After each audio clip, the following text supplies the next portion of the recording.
The world's poorest countries take on debt to pay back their debt, cancelling social services and starving their people to survive, while being choked by Western groups like the IMF. American intervention in the Middle East has caused a rising anti-West sentiment across most of the Asian, Arabic, and African worlds. Or the big A's as we call them. The gap between the first and third world countries is growing wider due to unequal exchange, where products that might cost hundreds to make here cost cents over there. Plantations that farm cocoa beans are staffed by people who've never tasted chocolate, which I'm sure makes them love first worlders. The news is full of scaremongering about wars with Iran or China or Russia. The capitalist industry causing climate change is responsible for heat waves all across Southeast Asia, and the new hyper-militarized societies ready to go to war against each other have destructive capabilities far beyond anything seen in World War II. And conservative pundits like Holden Bloodfeast and your dad's favorite YouTuber fantasize about getting to push the big red button that destroys Iran. Amidst a tense and formidable global diplomatic situation, with the risk of destroying the entire world, there is only one country who can save us. Australia. We are Australia.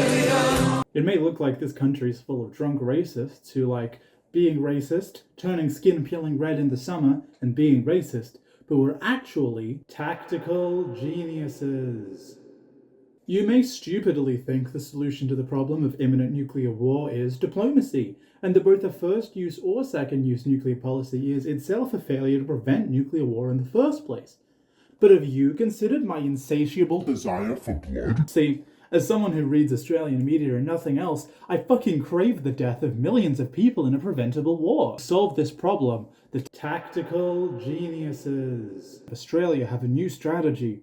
AUKUS. Let's spend $500 billion on nuclear submarines, ones which will signal our intent to wipe out their bloodlines, to all of our neighbors who we're trying to keep diplomatic ties with, including China, our biggest trading partner, who has been devoted to a no first-use nuclear policy and complete disarmament at the UN. Unfortunately, as an Australian, I really hate people who aren't white, so I'm going to have to vote for a horde of the most powerful fucking weapon ever conceived, aimed right at our allies, because I really don't want that money to go to something productive like abolishing education fees, paying for a rent freeze, making Medicare completely free, boosting job seeker and welfare so they're not below the fucking poverty line, entirely subsidizing dental and mental health for everybody, or fixing the housing crisis that is quickly giving us British levels of cost of living crisis, or, just tackling climate change like a normal country would.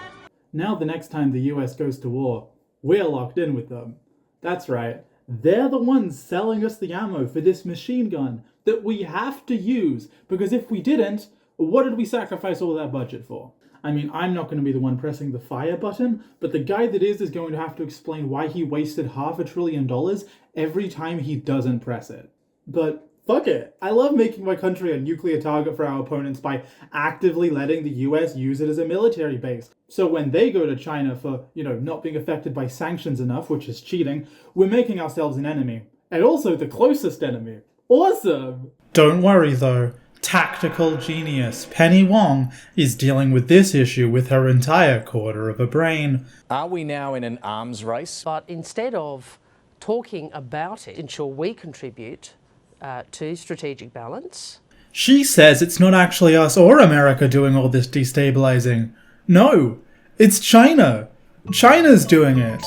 Yeah, that makes sense. Of course, to quote, uphold international law, prevent conflict, and build strategic trust in the Indo-Pacific, we have to spend another $290 million funding shit that, sounds like climate change protections, but has a sneaky loophole where it's also to maintain Australian sovereignty.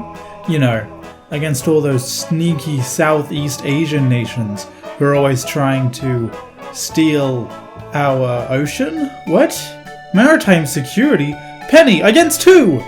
Well, Penny Wong's a bust, but AUKUS isn't just about ore. There's also an UKUS, a united UKUS. So let's vote for the left-leaning candidate in Britain, Keir Starmer, and okay, he's also going to go ahead with AUKUS. Well, it's not all that bad. It's a lot of money, but surely it's not that much in our day-to-day lives. I don't have a joke here, guys. It's $32 million a year for 30 years, so what do you want me to say? Look, I know profits for weapons companies are at an all-time high, but What happens when the war in Ukraine they enjoy so much ends? What happens when they stop being able to fund genocide in Gaza? I mean, maybe their profits... Maybe they won't grow. Maybe they'll just make less money but still an obscene amount. We can't have that. We need to take money from the federal budget and give it to a weapons project that literally almost every politically engaged Australian doesn't want. I mean, how else can we funnel money out of the hands of the poor and into the rich? Don't worry. You'll get that money back because of all the jobs AUKUS will create when they have a nuclear waste incident at sea and destroy the barrier reef. I've always wanted to visit Fukushima, and now, with the power of AUKUS, it can be in your backyard. I mean, where else are they going to dump it? It's a deal between Britain and the US, and they're not going to nip over to Port Angeles.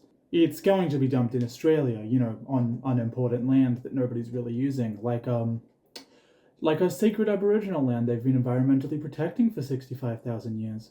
Speaking of people in our backyard, this whole treaty is about preventative nuclear dick measuring in Southeast Asia. So I'm so glad that this deal involves so many Southeast Asian countries. Like, Britain? Yeah, I'm sure this is going to make negotiations with our neighboring countries even friendlier now that we have a gun pointed at their underdeveloped asses. I'm starting to think maybe AUKUS isn't that good for the... Holy shit, is that the guy who killed the Boeing whistleblower?